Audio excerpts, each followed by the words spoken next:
The national-level pig slaughter scheme in India has become unsustainable. Foreign capital is fleeing at a speed even faster than the rats on the streets of New Delhi. On the other hand, Trump has realized that India's strategic value is actually zero and has immediately turned against it, changing from desperately courting to relentlessly attacking. So, how did India suddenly transform from a sweetie to a shrew? The latest data released by the Reserve Bank of India shows that in May this year, India's FDI was only $35 million, a 99% drop from the previous month and a 98% drop from the same period last year. Looking at the whole year, 96% of foreign capital has fled. Modi's dream of making India a world factory has turned into a half-finished project. This cannot be blamed on the strong survival instinct of foreign capital.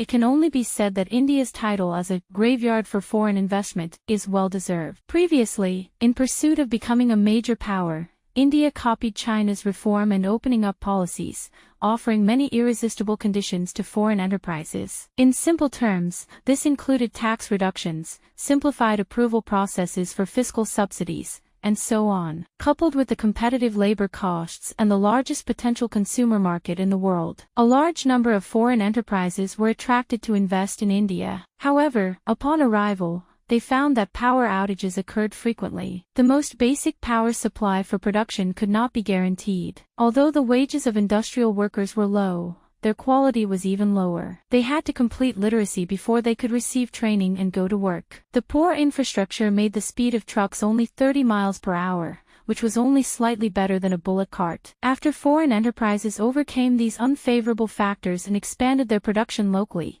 the Indian authorities began to freeze the bank accounts of related foreign enterprises under the pretext of tax audits and anti-money laundering, and issued sky-high fines. This was not the end. Soon after, local Indian enterprises began to inquire. Since the business environment here is so bad and business is so difficult, why not just sell the enterprise? Of course, the offer was only 20% of the normal valuation. If you don't sell, there will be a series of subsequent reviews waiting to make things difficult for you. If you sell, you will suffer a huge loss and be exploited by local Indian tycoons. In short, when a knife is at your throat, no matter what choice you make, you can't take it home. All foreign enterprises that have entered India have been unable to escape this fate. You covet its market, and it covets your principal. How many foreign enterprises would still dare to come and offer themselves up to such an India?